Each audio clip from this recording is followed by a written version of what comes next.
Hi, this is Wes K from dbtoysonline.com. Collecting is rough, we make it easy. Today we are here to review the Marvel Guardians of the Galaxy movie Gamora.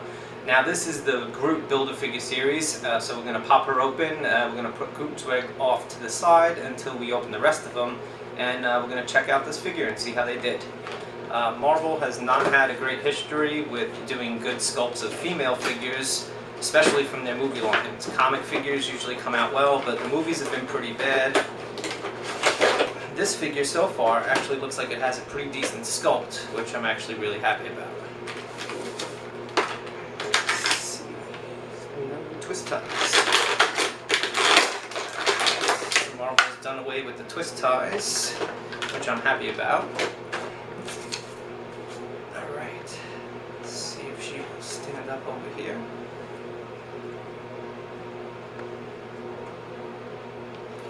Situated.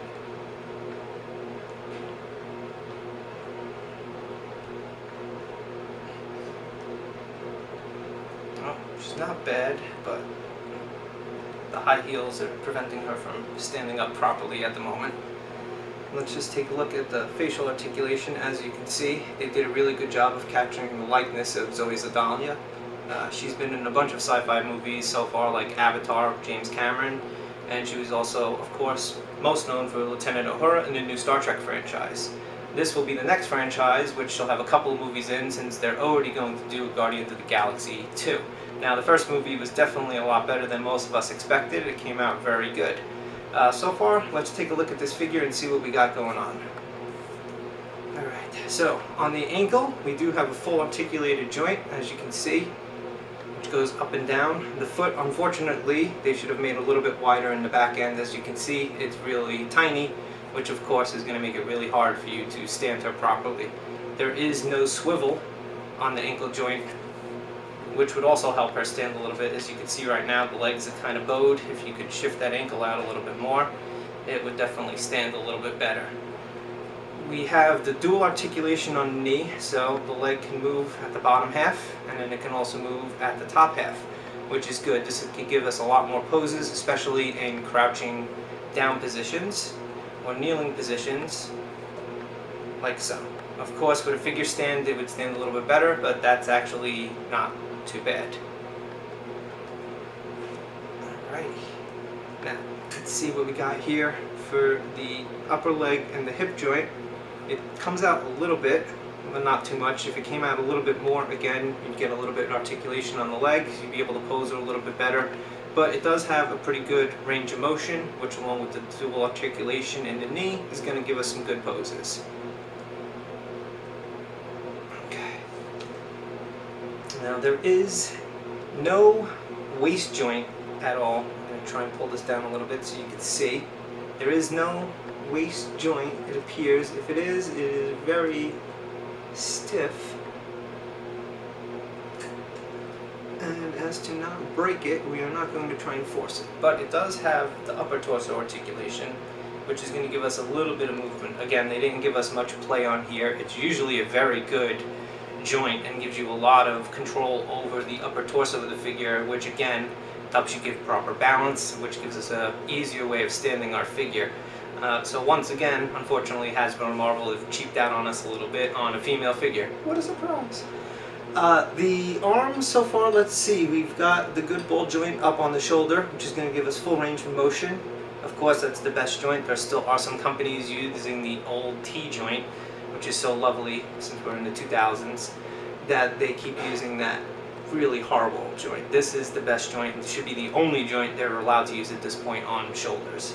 We have good elbow articulation, and again, they've done the joint that actually goes up into the upper arm so that there's only certain angles that you actually see the joint. I do really like this joint. Not only does it hide the seams of the figure so that you don't see it all, but it also seems to hold up better, especially with kids and playing. They don't seem to be able to break it as easily, and if they do, it's actually easier to fix because a lot of the joint is hidden, so it makes it that you could fix it without seeing that it was cracked. On the wrist, it looks like we're just going to have the little bit of the swivel. Oh no, we do got full wrist articulation, this is the best articulation for a wrist, especially when you've got characters like Iron Man, because you can go and pose his hand back like that. And again with her, since she has the sword, it'll definitely give you a little bit more range of motion, being that she has the swivel in the wrist. Now for the head, let's see if we can get it in there. It looks like they've given us just a typical ball joint.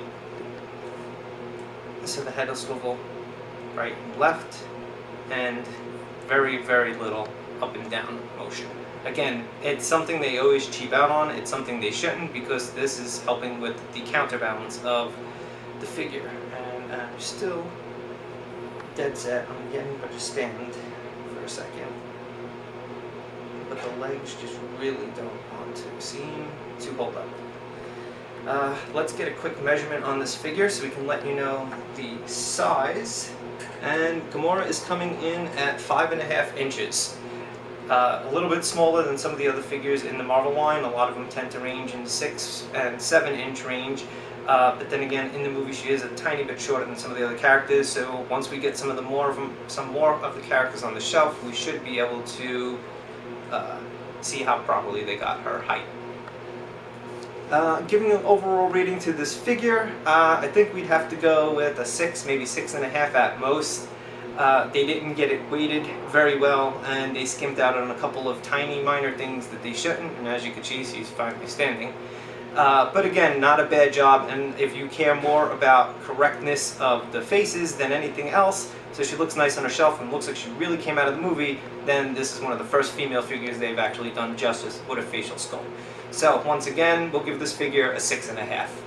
Alright, on the next episode, we are going to get to rip open another Guardians of the Galaxy character, and we'll be one step closer to finishing our Build-A-Figure Groot. Once again, this is Wes K for DB Toys.